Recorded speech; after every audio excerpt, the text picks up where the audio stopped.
Hola, ante todo espero se encuentren bien. Hoy vamos a abordar la clase teórica última con respecto al aparato digestivo, en la cual vamos a conversar y a tratar de comprender la morfología en relación a las funciones principales de las glándulas anexas, como son el hígado, su vesícula biliar y el páncreas.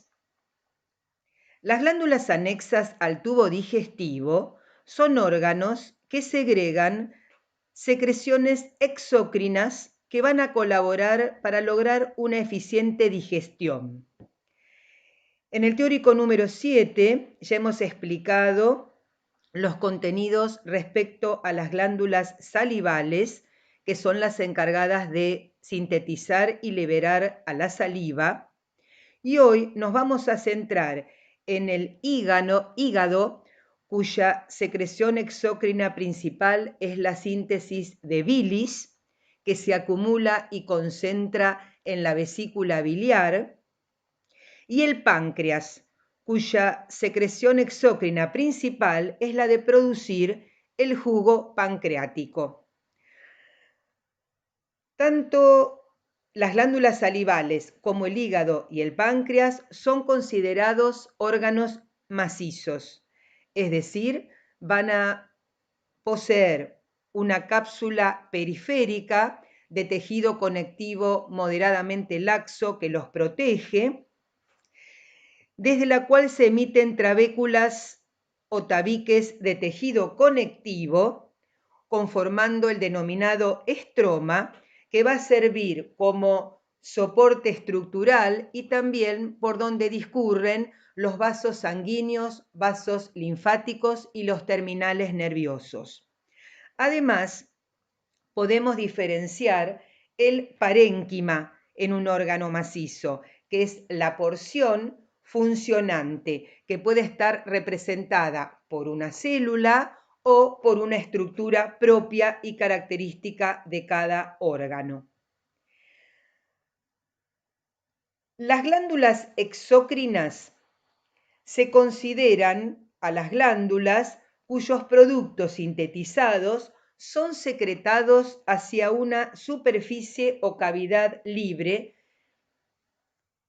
mediante conductos excretores. Mientras que una glándula endocrina, que vamos a ver durante el trabajo práctico número 9 y en teóricos más a futuro dentro de la asignatura, son las que producen productos, en general son hormonas, carecen de conductos excretores y esos productos hormonales sintetizados son vertidos directamente hacia circulación, es decir, hacia el torrente sanguíneo. En el caso particular del hígado, vamos a empezar dando su ubicación anatómica. Se ubica en la cavidad abdominal. Si recuerdan y repasan, la cavidad abdominal se dividía topográficamente en 9 cuadrantes imaginarios. El hígado abarca los cuadrantes alineados en la hilera superior apical de la cavidad abdominal. Como vemos en el esquema, tenemos dibujado al hígado y su localización, de manera tal que podemos inferir que va a abarcar el hipocondrio derecho, el epigastrio y una porción del lado finalizando al hipocondrio izquierdo. Vamos a hablar ahora con respecto a las relaciones anatómicas principales directas del hígado y a los medios de fijación. El hígado, su relación inmediata superior es el diafragma, que se acuerdan que es un músculo estriado esquelético que divide o limita la cavidad torácica de la cavidad abdominal. Su relación inferior hepática es el duodeno y su relación posterior es el estómago. En la figura tenemos clampeado al hígado, lo levantamos, por eso es que podemos ver su relación inmediata posterior en forma completa, que es el estómago. Además, la vesícula biliar también está en estrecha relación con el tejido hepático. En cuanto a los medios de fijación,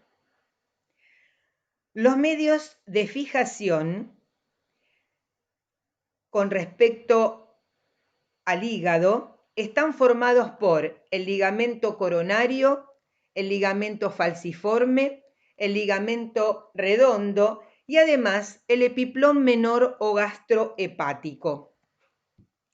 Con respecto al epiplón menor o gastrohepático, cabe aclarar y primero definir a qué consideramos pedículo hepático. El pedículo hepático inferior está ubicado en el ilio hepático y en ese ilio hepático se realiza la entrada o salida de un conjunto de estructuras circundadas por tejido conectivo. Las estructuras que componen el pedículo hepático son la arteria hepática, la vena porta, el conducto biliar común, también denominado colédoco, y también hay vasos linfáticos y terminales nerviosos completando al conjunto denominado pedículo hepático. En la cara inferior se inserta el epiplón menor o gastrohepático, por el cual transcurren las estructuras del pedículo hepático que van a ingresar al hígado. El ligamento coronario es el que lo tenemos marcado, el ligamento falciforme es el que va a marcar la división entre los dos lóbulos principales que podemos discriminar anatómicamente, y por último el ligamento redondo, y marcamos su ubicación. Retomando conceptos, entonces, podemos encontrar el pedículo renal, el pedículo pulmonar, en los distintos aparatos o sistemas del organismo. Es un conjunto de elementos con características propias que ingresan y salen a nivel del ilio de un órgano determinado, ¿sí?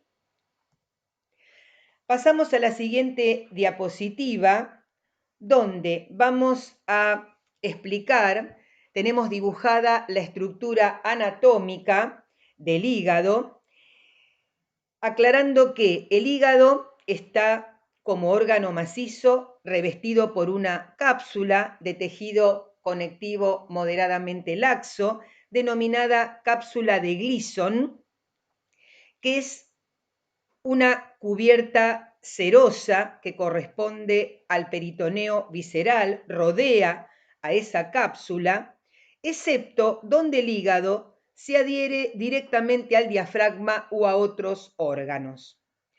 Anatómicamente, el hígado está dividido en dos lóbulos grandes, el lóbulo derecho y el lóbulo izquierdo, que a su vez están subdivididos en 8 segmentos funcionales.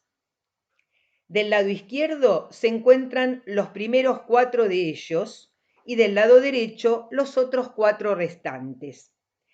En la cara inferior del lóbulo izquierdo encontramos el lóbulo cuadrado, antero-inferior, y el lóbulo caudado, postero-inferior.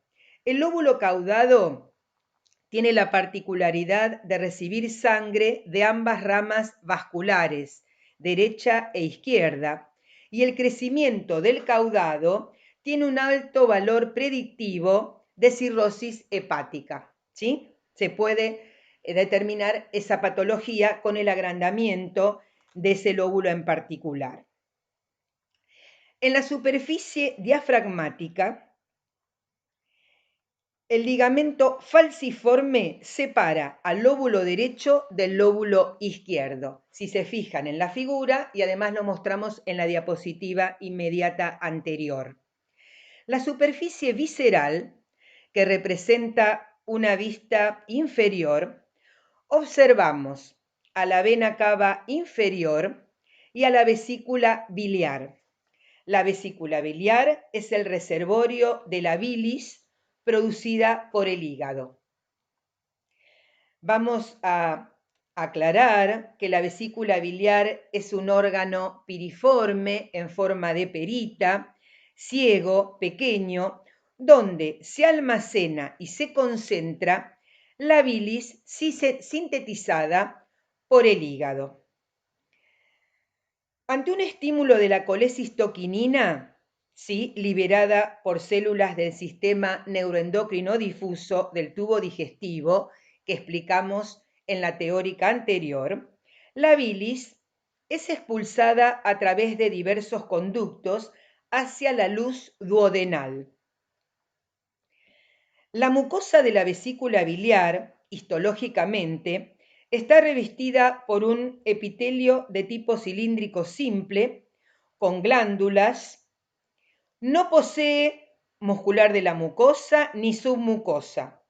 Sí posee lámina propia, donde están insertadas las glándulas, y directamente completa la pared, la muscular externa y la túnica o capa adventicia, donde se encuentra unida al hígado, mientras que el resto se denomina serosa. Continuando en detalle con la porción inferior del esquema, ¿sí?, que vemos que es una ampliación de la porción aislada de uno de los lóbulos del lado derecho de la figura, tenemos la organización macroscópica general del parénquima hepático. El parénquima hepático se divide en lobulillos, que son las unidades funcionales hepáticas. Hay diversos modelos de lobulillos según a la función que uno le dé preponderancia, que vamos a explicar más adelante durante esta clase teórica. El lobulillo clásico está definido por una forma hexagonal, como se ve en la figura. Tenemos 4 hexágonos que representan 4 lobulillos clásicos, en cuyo centro se ubica la vena central, también denominada vena centrolobulillar, y en cada vértice de la figura se ubican las denominadas tríadas portales, que veremos en detalle en próximas diapositivas. Acá hay que tener en cuenta, ¿sí?, la vascularización particular del hígado, ya que tiene una irrigación doble. El 75% corresponde a un componente venoso dado por la vena porta, que conduce sangre venosa con baja concentración de oxígeno, mientras que el 25% del componente restante corresponde a un componente arterial dado por la arteria hepática, que es rama del tronco celíaco y que conduce sangre con alta proporción de oxígeno. Ambos vasos, tanto la vena porta como la arteria hepática, llegan al hilio hepático por su cara inferior, formando parte del pedículo hepático inferior, e ingresan al hígado, dentro del cual las ramas de cada una de ellas van a llegar a formar parte de la tríada portal, incluida en los espacios portales, también denominados espacios de Kiernan.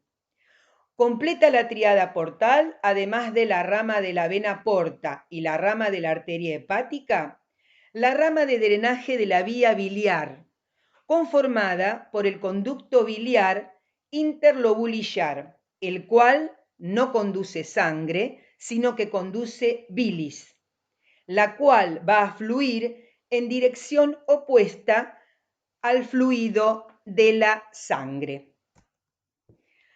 Habiendo hecha esta breve introducción, podemos explicar parte de la irrigación funcional del hígado, que la cual está dada por la vena porta, la cual, reiteramos, conduce sangre venosa con baja concentración de oxígeno y llega al hígado proveniente del tubo digestivo, del páncreas y del vaso, que es un órgano linfático.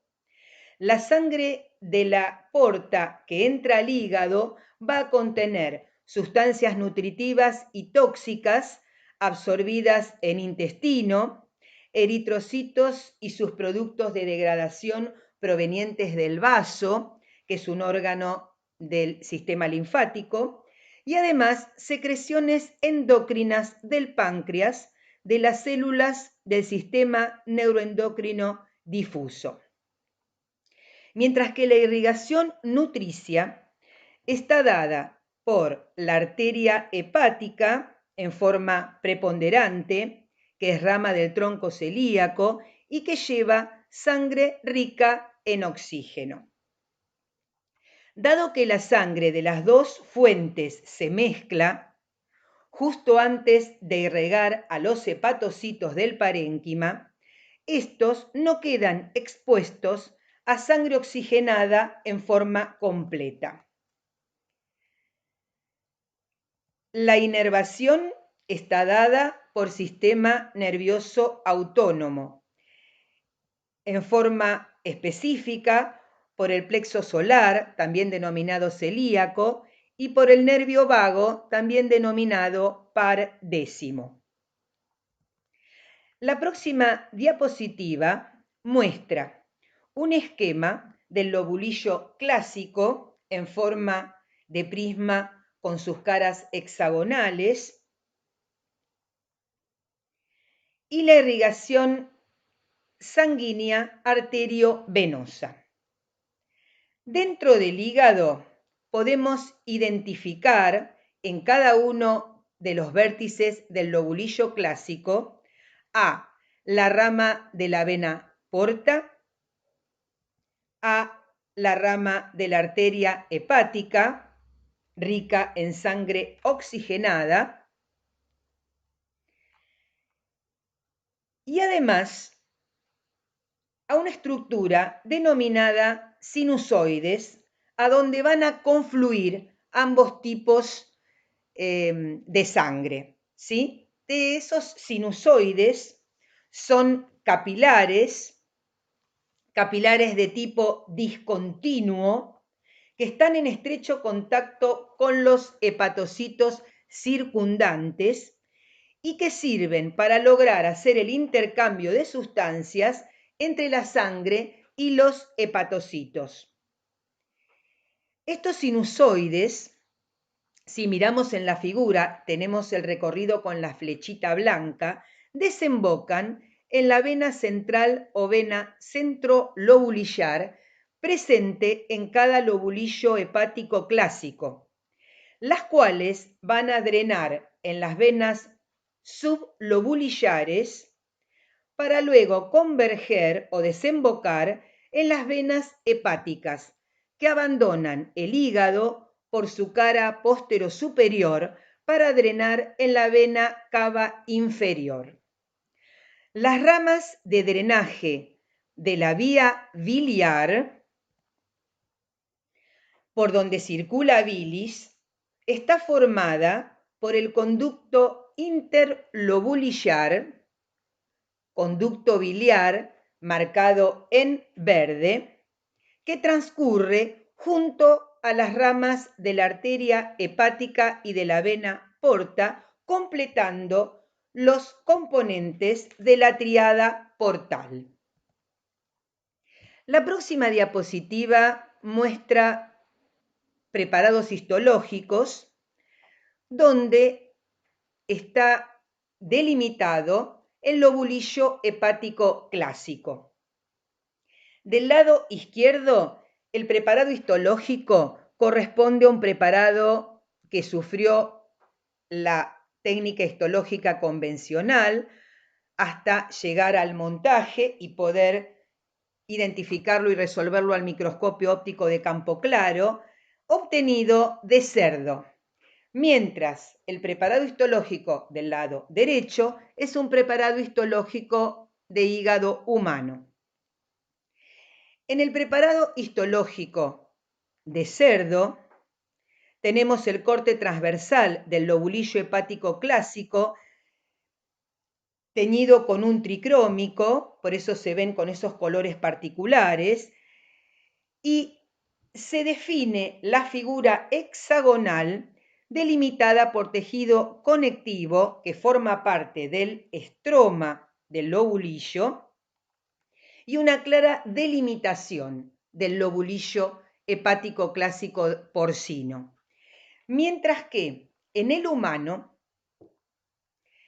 primero, el estroma es mucho más escaso y no se puede definir hay que definirlo en forma imaginaria, ¿sí? Al lobulillo hepático clásico.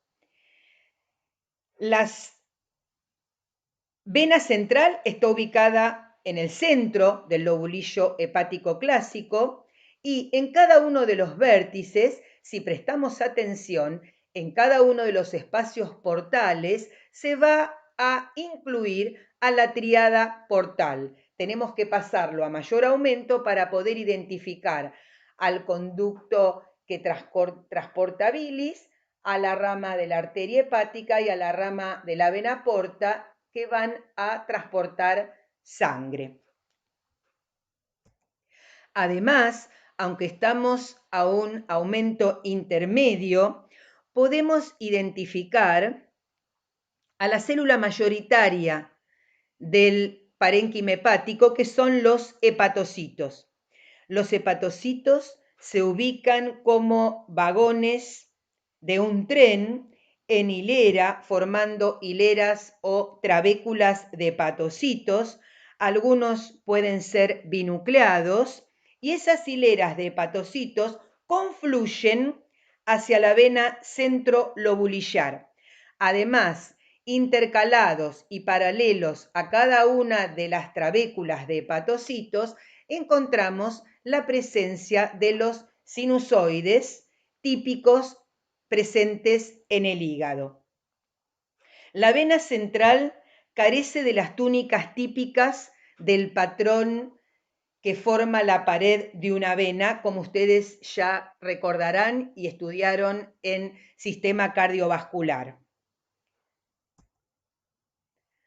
Pasando a la próxima diapositiva, también tenemos un esquema tridimensional del lobulillo hepático clásico, donde, además de encontrar remarcado los elementos componentes de la tríada portal ubicados en el espacio porta en cada uno de los vértices de ese hexágono imaginario en el preparado histológico del hígado humano, en el centro encontramos dibujada la vena central y además tenemos dibujados como lengüetas rosadas a los sinusoides. Paralelos a esos sinusoides, miramos en detalle, tengo esquematizadas los hepatocitos, ¿sí? Como trabéculas o hileras, ¿sí? Paralelas entre sí, uno detrás del otro, que cada una de esas trabéculas de hepatocitos irradia, ¿sí? O sale desde la vena central hacia la periferia del lobulillo. La próxima diapositiva tenemos un esquema donde comparamos los diferentes modelos de lobulillos. El lobulillo es la unidad funcional del parénquima hepático. El más estudiado, del cual venimos hablando exhaustivamente, es el lobulillo clásico. El lobulillo clásico considera a la vena central en el centro de ese hexágono y en cada uno de sus vértices tenemos ubicadas las tríadas portales. En el lobulillo clásico se le da preponderancia a la función que involucra la circulación de sangre dentro del parénquima hepático. El lobulillo portal, que adopta la figura geométrica triangular, en cuyo centro se ubica la tríada portal, y en cada uno de los tres vértices del triángulo ubicamos a las tríadas portales.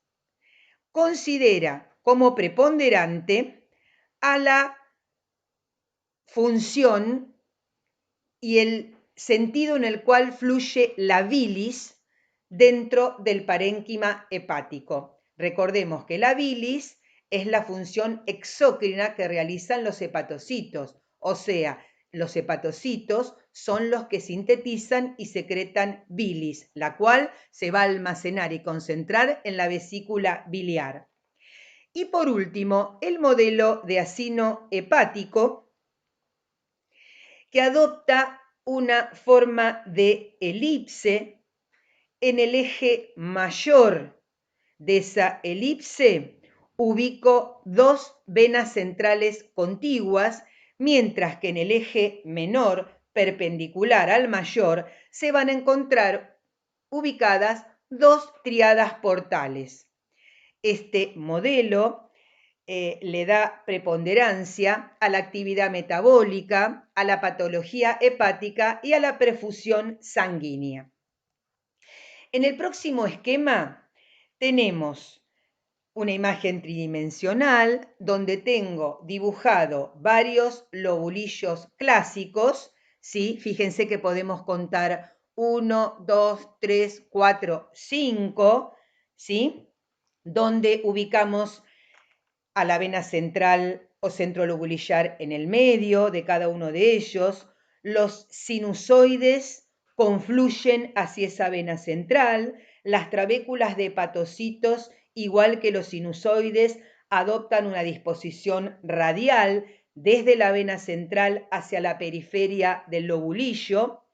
En cada vértice del lobulillo clásico existe el espacio portal rodeado de tejido conectivo, donde desembocan los elementos de cada una de las tríadas portales. Entre los hepatocitos próximos al espacio portal hay un intersticio denominado espacio periportal. Se cree que es de donde se origina la linfa hepática.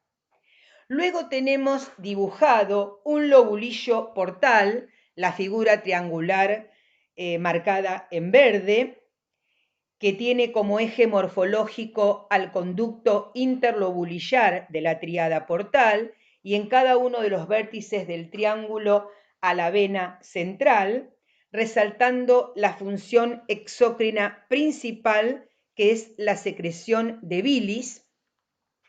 Y por último, tenemos esquematizado al modelo de acino hepático en forma de elipse, que es la unidad funcional que provee relación entre la perfusión sanguínea, la actividad metabólica y la patología hepática. Se resalta en distintos colores el gradiente de oxígeno como resultante del flujo sanguíneo sinusoidal, la actividad y la diferente distribución de las enzimas hepáticas, ¿sí? En la próxima diapositiva tenemos esquematizado la rama de la vena porta, la rama de la arteria hepática, el conducto interlobulillar o conducto biliar en verdecito, que conforman la tríada portal y desembocan en la vena central o vena centrolobulillar. Para definir flujo sanguíneo que transportan los vasos sanguíneos y flujo biliar que transporta el conducto biliar. El flujo sanguíneo tiene una circulación centrípeta, es decir, se dirige desde las ramas de la arteria hepática y la rama de la vena porta hacia la vena central o vena centrolobulillar. Está marcado con flechitas blancas. La vena centrolobulillar, reiteramos, es un vaso con una pared delgada, no responde al patrón clásico de túnicas, ¿sí? Túnica íntima, túnica media y túnica adventicia, sino que simplemente tiene un revestimiento endotelial, tiene células endoteliales que forman su delgadísima pared. Mientras que el flujo biliar sigue dirección opuesta al flujo sanguíneo. Es centrífugo, es decir, se realiza desde cada uno de los hepatocitos que están dibujados en color rosadito.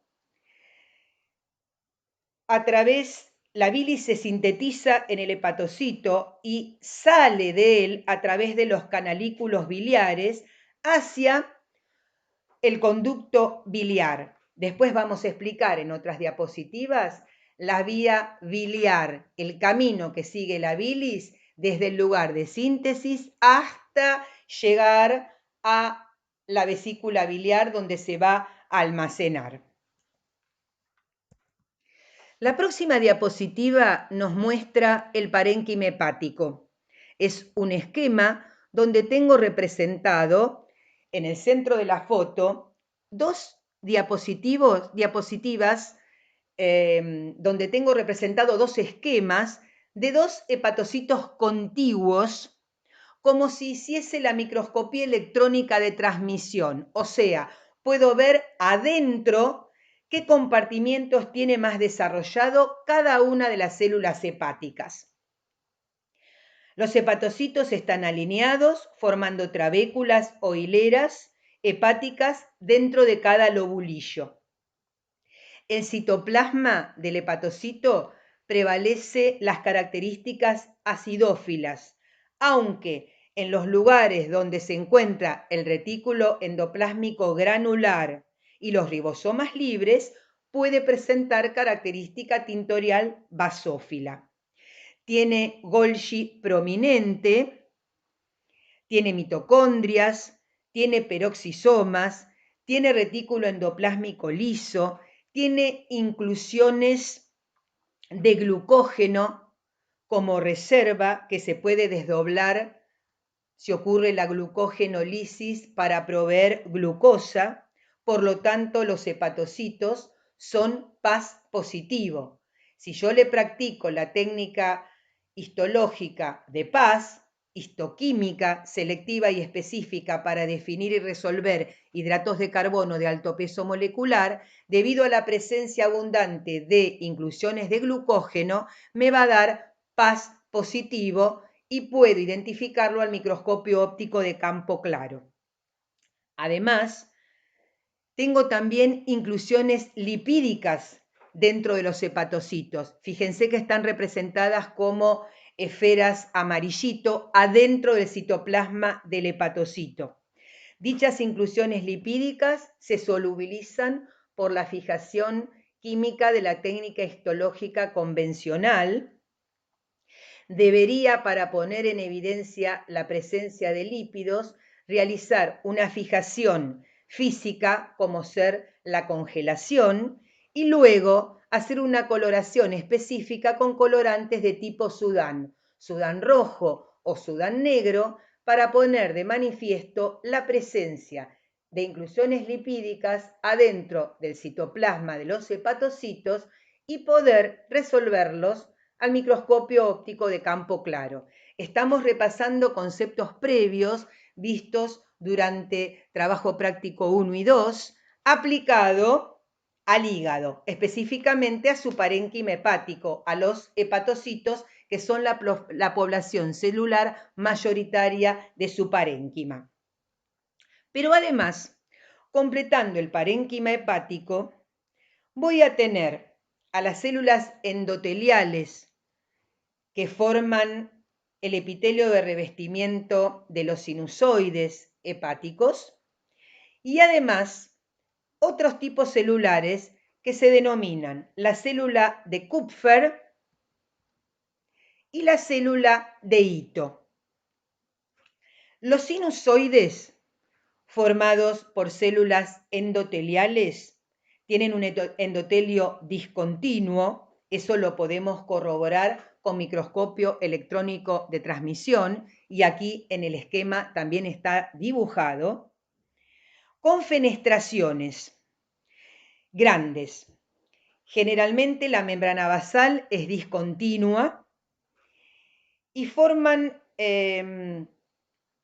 parte, además de ese mismo endotelio, unas células que coexisten con las células endoteliales, denominadas células de Kupfer.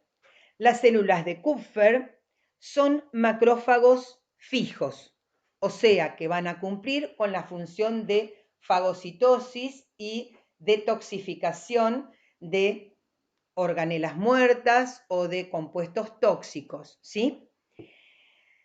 Esos macrófagos fijos pertenecen al sistema fagocítico mononuclear, son células derivadas de los monocitos y con el microscopio electrónico de transmisión y también con el de barrido podemos demostrar que forman parte del endotelio del sinusoide hepático. Las células de Ito, tenemos dibujada una, se encargan de almacenar vitamina A dentro de inclusiones lipídicas, por eso las vemos como esferas amarillitas también. En situaciones patológicas se diferencian a miofibroblastos y además sintetizan colágeno. ¿Dónde se ubican? Se ubican entre hepatocitos contiguos, reciben el nombre también de lipocitos perisinusoidales y su cara basal da o está lindera al denominado espacio de Dice. El espacio de Dice tiene fibras incluidas, las vemos dibujadas, es un sitio de intercambio entre la sangre y los hepatocitos, ya que todas las secreciones hepáticas sintetizadas en el hepatocito se transfieren a la circulación, excepto la bilis, atravesando o discurriendo primero por el espacio de Dice para luego llegar a la luz del sinusoide hepático donde circula la sangre. ¿Se entiende? Si miramos aún más en detalle, podemos resolver los llamados canalículos biliares.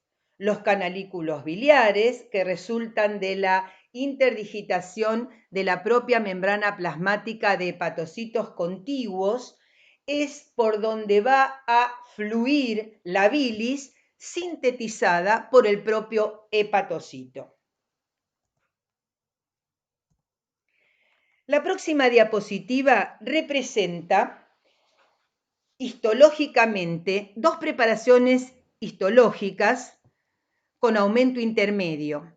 En la del lado izquierdo, teñida con hematoxilina eosina, y se le adicionó tinta china, que es una suspensión de carbón coloidal.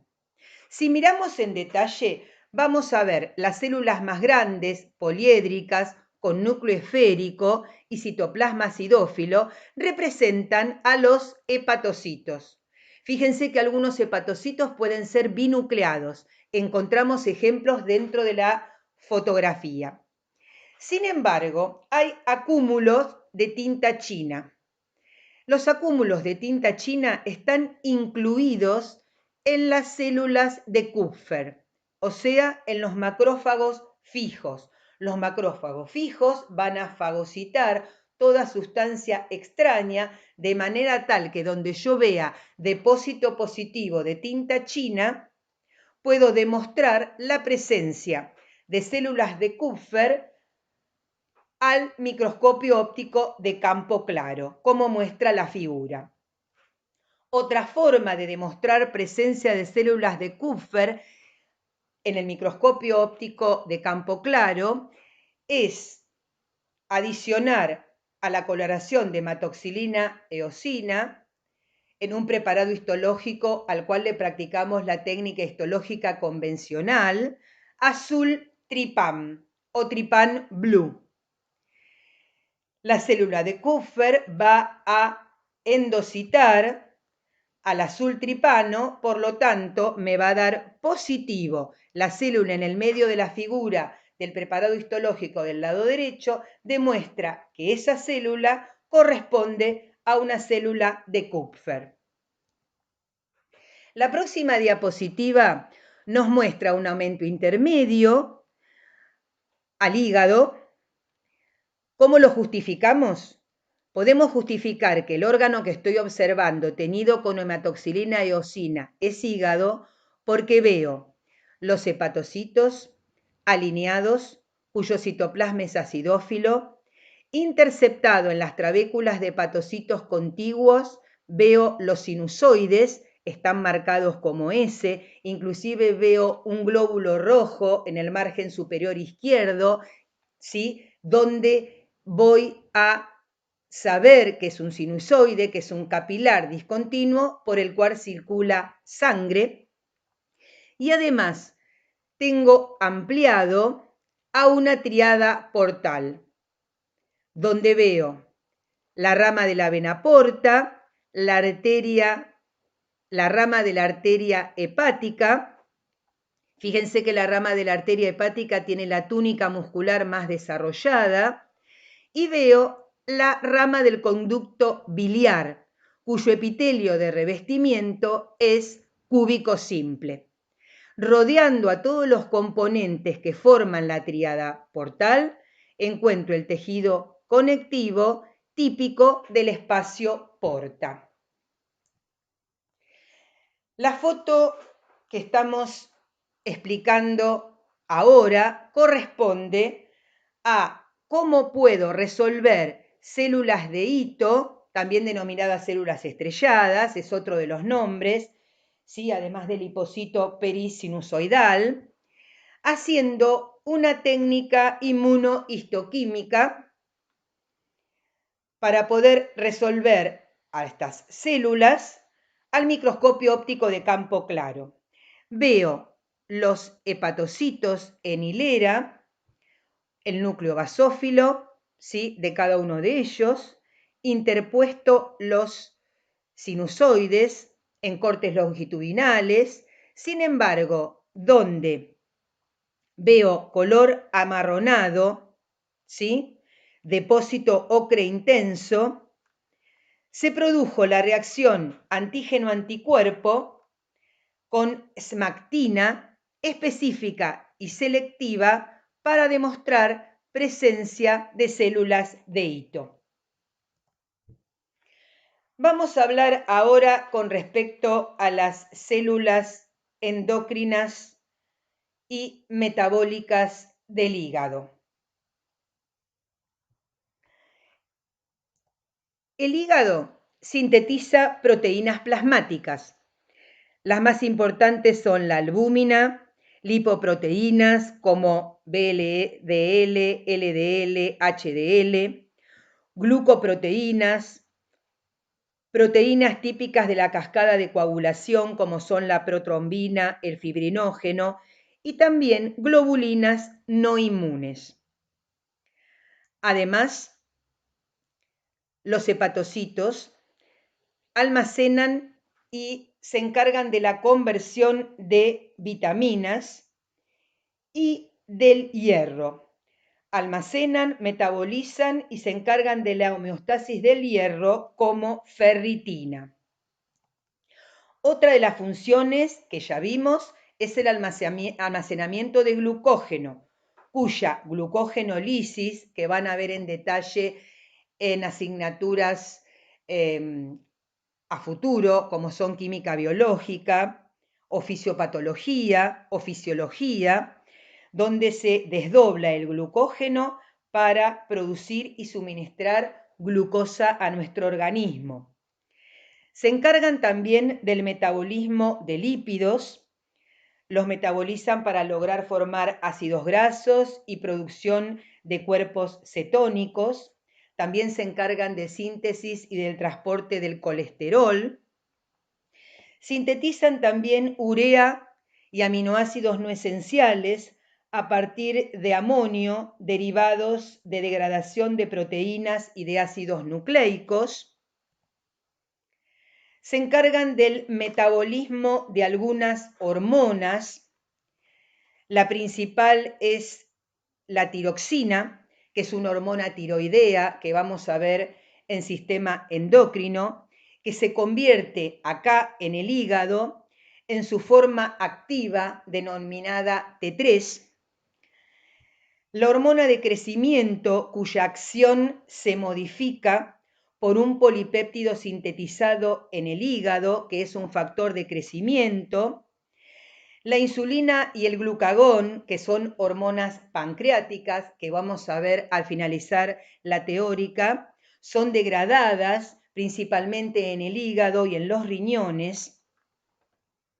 Y además, una función fundamental y súper importante del hígado es que acá se realiza la degradación y la conjugación de fármacos y tóxicos para nuestro organismo. La conjugación de tóxicos y de fármacos ingeridos, como pueden ser los barbitúricos, tóxico podemos considerar cuando uno insume en demasiada cantidad alcohol, se realiza en dos fases.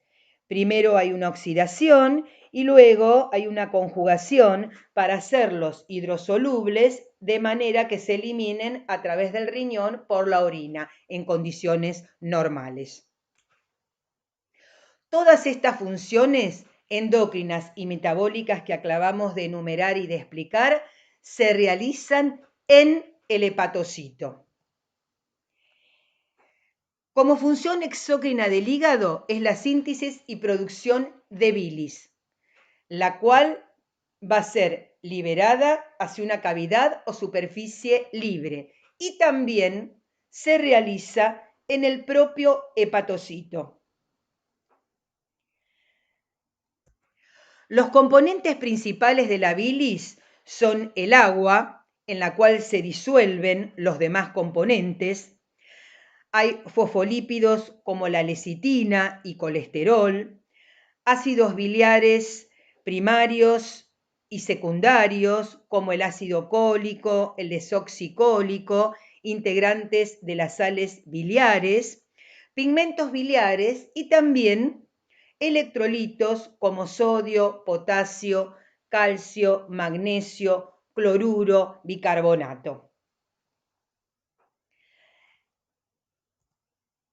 También la producción y síntesis de bilis se realiza en los hepatocitos del parénquima hepático. Vamos a hablar ahora de las vías biliares. Cómo la bilis sintetizada adentro del hepatocito, ¿sí?, va a circular primero dentro del hígado y luego fuera del hígado. Por eso tenemos la vía biliar intrahepática y la vía biliar extrahepática. La bilis entonces se sintetiza en el hepatocito y se va a dirigir hacia la vesícula biliar, donde se va a almacenar y ante el estímulo adecuado se va a liberar por diferentes conductos excretores, cuyo destino biliar final va a ser la segunda porción del duodeno. A nivel de los hepatocitos se sintetiza la bilis y va a desembocar o va a drenar, ¿sí?, el primer sitio para que ella pueda discurrir son los canalículos biliares, que recordamos son interdigitaciones o ampliaciones de la propia membrana plasmática de los hepatocitos. Algunos autores antiguamente llamaban a los canalículos biliares capilar biliar, pero recordemos que en el canalículo biliar no transporta sangre, sino que transporta bilis. Esa bilis se va a dirigir, esta secuencia de conductos excretores son conductos continuos, uno con otro, que van aumentando de diámetro generalmente y que van a tener un epitelio de revestimiento particular según qué porción esté yo analizando. Los colangiolos, ¿sí?, que van a desembocar en el conducto de Herring, están formados en general por unas células denominadas colangiocitos, ¿sí?, que se van a encargar de regular el flujo y el contenido de la bilis. Recordemos que el flujo biliar es centrífugo, en sentido opuesto al flujo sanguíneo. Ese conducto de Herring va a desembocar, en primer lugar, en conducto biliar intrahepático, y los conductos biliares intrahepáticos desembocan en los conductos biliares interlobulillares, que son los que forman parte de la tríada portal. A esta altura, la bilis está pasando por la tríada portal, específicamente por el conducto biliar interlobulillar. Ese conducto interlobulillar va a desembocar en los conductos hepático derecho e izquierdo, los cuales confluyen adentro del hígado en el conducto hepático común. El conducto hepático común está a nivel del hilio hepático, ¿sí? Ya a partir de este, la bilis que circula por él va a formar parte de la vía biliar extrahepática, como vamos a ver en la diapositiva que sigue. Acá tenemos en el esquema, en verde, representado al conducto hepático común, ¿sí?, y al conducto cístico, que es el que proviene de la vesícula biliar y que va a formar la vía biliar accesoria. Es decir, el conducto cístico lleva y trae la bilis para ser almacenada en la vesícula biliar, formando la vía biliar accesoria. Ese conducto cístico se une al conducto hepático común para formar el conducto biliar común, también llamado colédoco, fuera ya estamos del hígado, ¿sí? El colédoco forma parte de la vía biliar extrahepática, el cual, si seguimos el trayecto del conducto marcado de verde, va a desembocar en la segunda porción del duodeno. El colédoco se une también al conducto pancreático principal, marcado en amarillo, que proviene del páncreas, cuyo detalle vamos a ver dentro de unas diapositivas en esta misma clase teórica. Confluyen el conducto colédoco y el conducto pancreático principal, por ambos circula secreción exócrina, ¿sí? Por el colédoco, la bilis, por el conducto pancreático principal, el jugo pancreático, de manera tal que van a confluir en la ampolla hepatopancreática. Para que ambas secreciones, ¿sí?, están regulada su fluido y no se junten y se mezclen, la secreción de bilis o de jugo pancreático que va a prevalecer depende del estímulo y de la apertura de los esfínteres distales presentes en cada uno de los conductos. Cuando el esfínter del colédoco se contrae, la bilis no puede fluir. de manera tal que entonces esa bilis retrocede y se dirige a la vesícula biliar, donde se va a concentrar y a almacenar. Ahora vamos a empezar con páncreas. Primero vamos a ubicar al páncreas dentro de la cavidad abdominal en su cuadrante topográfico. Como vemos en el esquema superior del lado derecho, la ubicación anatómica del páncreas es igual a la del estómago, ¿sí? Abarca el epigastrio y el hipocondrio izquierdo. Las relaciones anatómicas principales, ¿sí?, las podemos ver de la figura del lado izquierdo.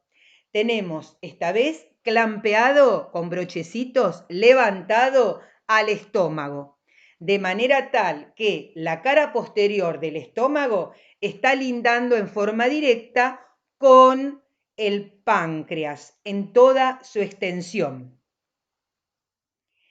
Además, el páncreas está en relación directa con el duodeno y con el vaso. El vaso está ubicado a la izquierda, es un órgano linfático, de manera tal que el epiplón pancreático esplénico también es una relación directa.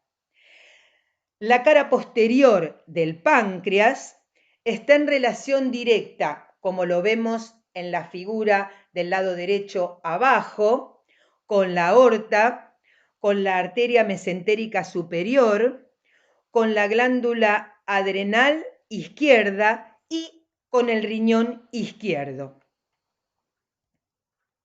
Con respecto a la vascularización del páncreas se logra a expensas de ramas arteriales del tronco celíaco y de la mesentérica superior, y además de las venas pancreático-duodenales. Todas estas estructuras se consideran también relaciones anatómicas directas del propio páncreas. La inervación está dada por el sistema nervioso autónomo, en particular por el plexo solar o celíaco, por fibras simpáticas dorsales y por ramas nerviosas provenientes del nervio vago o par 10. En esta otra diapositiva tenemos representado a el páncreas y a sus estructuras asociadas.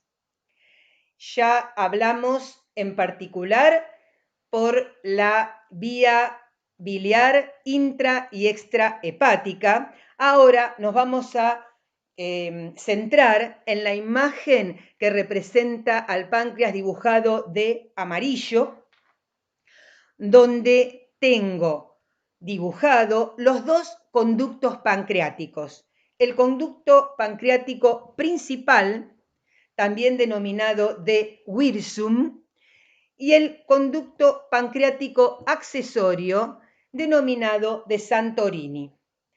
Por ambos conductos circula los componentes del jugo pancreático que vamos a explicar en detalle a continuación.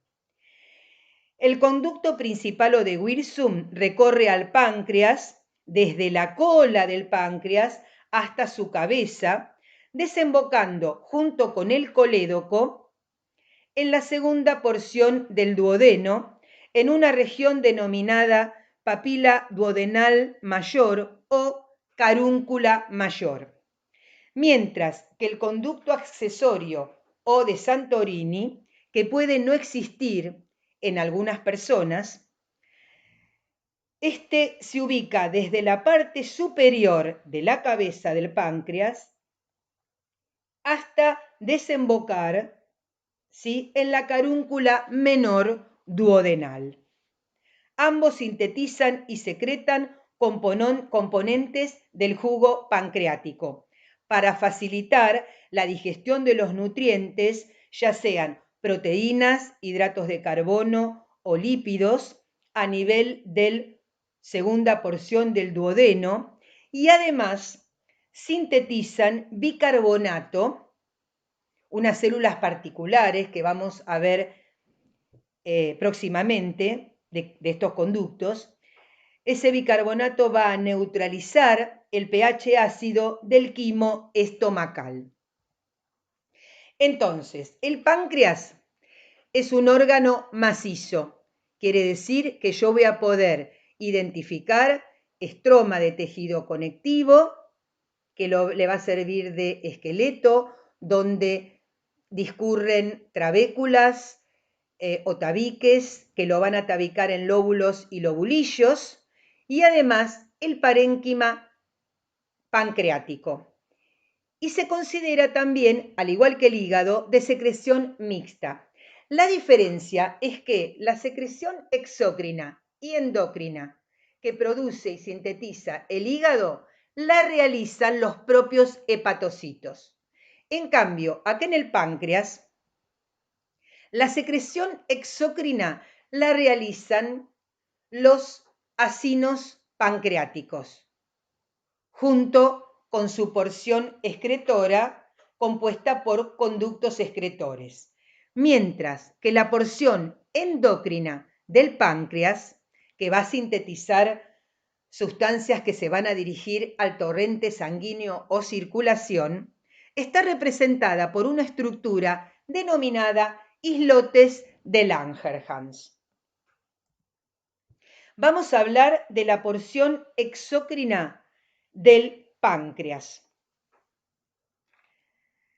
La porción exócrina del páncreas está compuesta por acinos como unidad secretora, las células acinares o acinosas o cerosas que componen a los acinos serosos van a sintetizar enzimas, que en general son proteínas.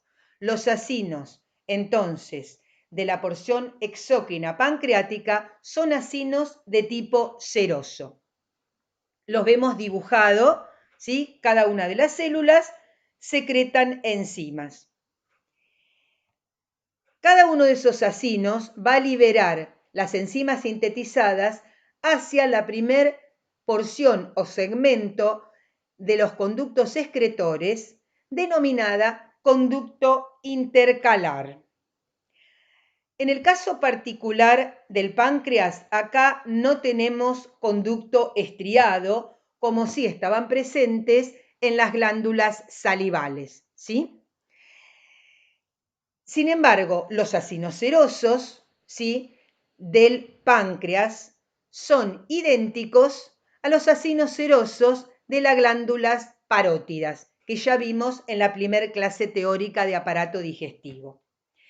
Entonces, la porción excretora, compuesta por conductos que tienen epitelio de revestimiento, que van a vehiculizar a esas enzimas hacia el conducto de mayor diámetro denominado de Wirsung y el conducto accesorio de Santorini si está presente. Los conductos intercalares es el primer segmento que recibe a las enzimas sintetizadas por los acinos serosos.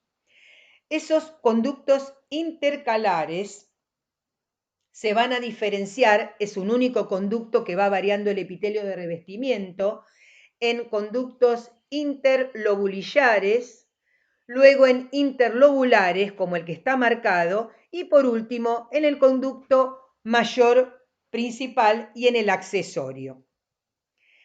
La foto que sigue nos está representando nuevamente a la porción exócrina. Tenemos un preparado histológico y abajo la explicación hecha con un esquemita, donde en el preparado histológico, teñido con hematoxilina y eosina, podemos desdiferenciar a cada una de las células acinosas que forman la pared del acino, que tienen un núcleo, son de forma piramidal, tienen un núcleo basal, y la secreción de los gránulos simogénicos en la porción apical como un puntillado pintado de fucsia, ¿sí? Y podemos también diferenciar el conducto intercalar que se va a meter en la luz de ese acino, cuyo epitelio de revestimiento está formado por unas células denominadas células centroacinosas o centroacinares. Esas células centroacinosas o centroacinares son las que van a secretar bicarbonato y agua para regular el pH. En la foto que sigue tenemos un esquema amplificado muy sencillo de las células acinosas, ¿sí? La luz del acino pancreático seroso y tenemos dibujada a una célula centroacinosa o centroacinar, que es la que va a producir bicarbonato y agua para regular el pH óptimo, ¿sí? Las enzimas liberadas son todavía inactivas. Se van a activar cuando confluyan hacia el segmento duodenal, ¿sí? Hacia la segunda porción del duodeno, ¿sí? Las células centroacinosas o centroacinares forman el epitelio de revestimiento de ese conducto intercalar que se internaliza en la luz del acino pancreático seroso. La próxima diapositiva muestra un preparado histológico teñido con hematoxilina eosina, con un aumento intermedio, donde tengo representado, donde puedo resolver acinos pancreáticos al microscopio óptico de campo claro. Ahí tenemos uno, ahí tenemos otro. El epitelio glandular que tapiza la porción secretora está compuesto por las células acinosas o acinares, y aquí sí puedo identificar la basofilia basal, ¿sí? Cuyo tinción basofilia basal sabemos que al microscopio electrónico de transmisión se debe a la presencia del núcleo en la base de cada una de las células, retículo endoplásmico granular y ribosomas libres, y un Golgi supranuclear próximo, y la acidofilia apical por la presencia de los gránulos zimogénicos que contienen a las enzimas, ¿sí? Que pueden discriminarse con el microscopio electrónico de transmisión, se pueden resolver muchísimo mejor. El contenido de los gránulos de zimógeno es enzimático, ¿sí? Vamos a ver a continuación cuáles son las enzimas, cómo están agrupadas, ¿sí? En la misma foto, es bastante difícil de identificar, pero les vamos a mostrar algunas. Vamos a tratar de localizar a las células centroacinosas o centroacinares, que son las que forman el epitelio de revestimiento del conducto intercalar, primer porción excretora que se internaliza en la luz del acino. Acá tenemos una, son mucho más pequeñitas, y acá tenemos otra, ¿sí? Acuérdense que son las que sintetizan bicarbonato y agua. En la próxima diapositiva tenemos enumerada las enzimas agrupadas en 4 grupos. Las endo y exopeptidasas son enzimas proteolíticas que van a degradar proteínas, normalmente en péptidos pequeños y en aminoácidos. Las enzimas nucleolíticas, que son las que se van a encargar de degradar a los ácidos nucleicos. Las enzimas amilolíticas, que se encargan de degradar lípidos, y las enzimas lipolíticas, que también se encargan de degradar lípidos, ¿sí? O sea, son enzimas que en general van a degradar macromoléculas, proteínas, ácidos nucleicos, lípidos y también hidratos de carbono. ¿Cómo es la regulación exócrina del páncreas? La regulación de la secreción exócrina del páncreas se realiza por dos mecanismos diferentes. Un mecanismo responde a una regulación hormonal y otro mecanismo responde a una regulación nerviosa.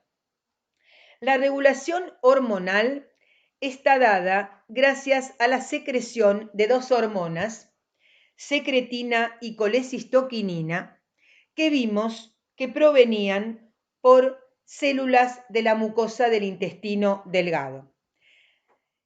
La regulación nerviosa está dada por terminales nerviosos que corresponden al sistema nervioso autónomo, específicamente fibras de tipo parasimpático.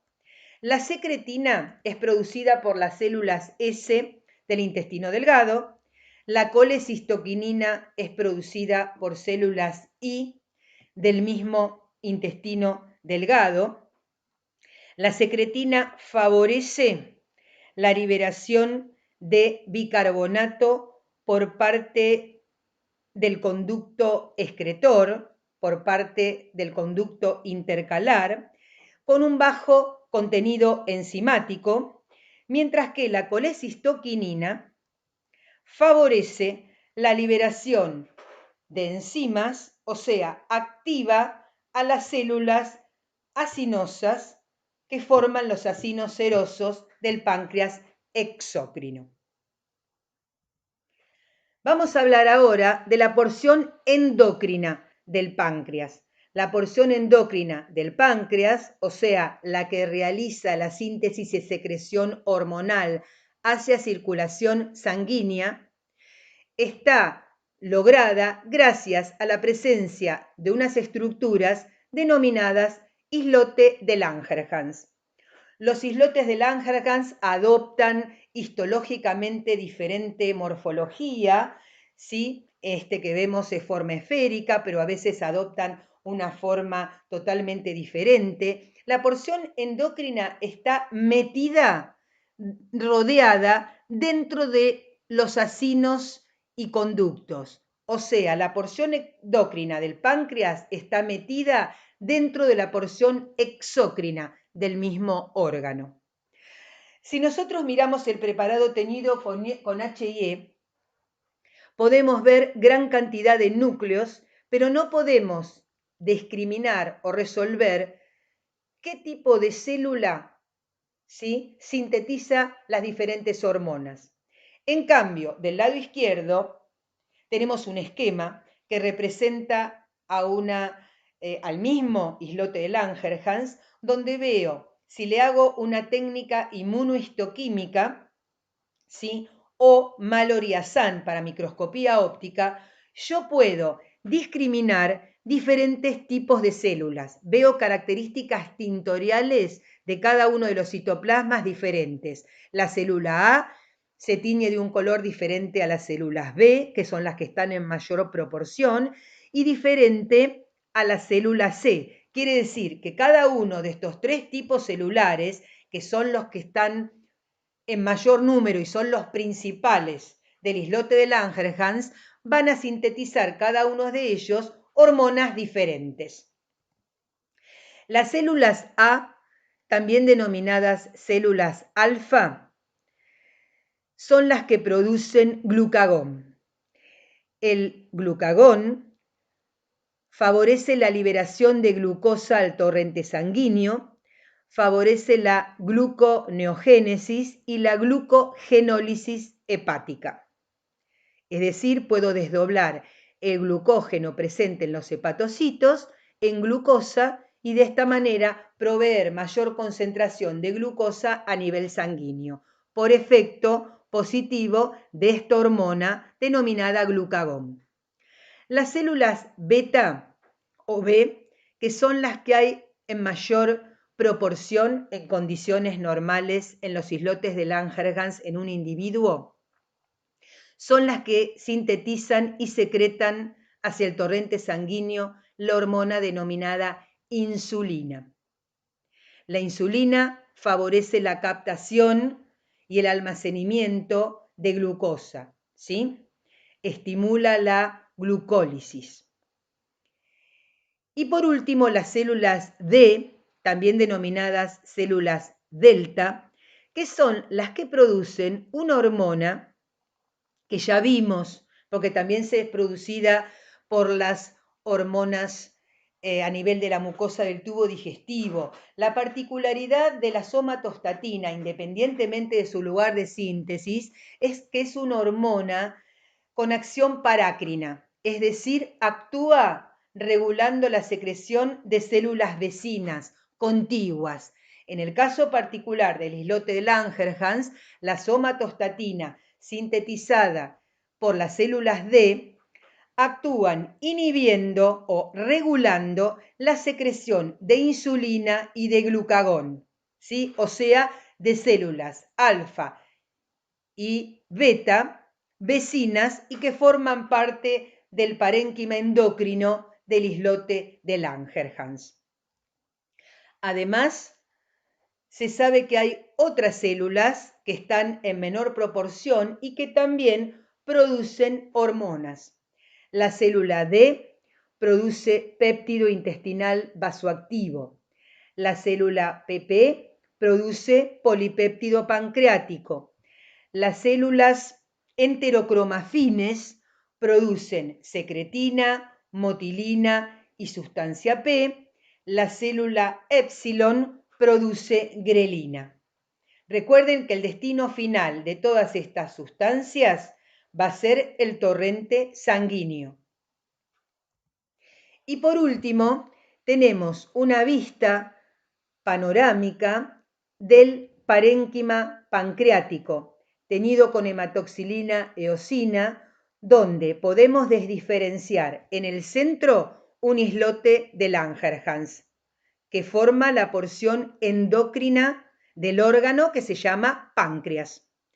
En derredor y formando el tejido de mayor volumen, de mayor extensión, tenemos la porción exócrina, conformada por la unidad secretora denominada acino de tipo serosos y las porciones excretoras formadas por los conductos intercalar, conducto interlobulillar y conducto de mayor calibre principal y accesorio. Y además podemos diferenciar las trabéculas de tejido conectivo que tabican o compartimentalizan al órgano. Desde ya, muchas gracias por su atención. Deseo que hayan comprendido. Recuerden que lo óptimo es dirigirse a la bibliografía recomendada, a la guía de trabajos prácticos editada por nuestros docentes, por todo el personal docente de la Cátedra de Anatomía y de Histología. Y desde ya estamos disponibles para cualquier consulta o duda que quieran realizar. Muchas gracias.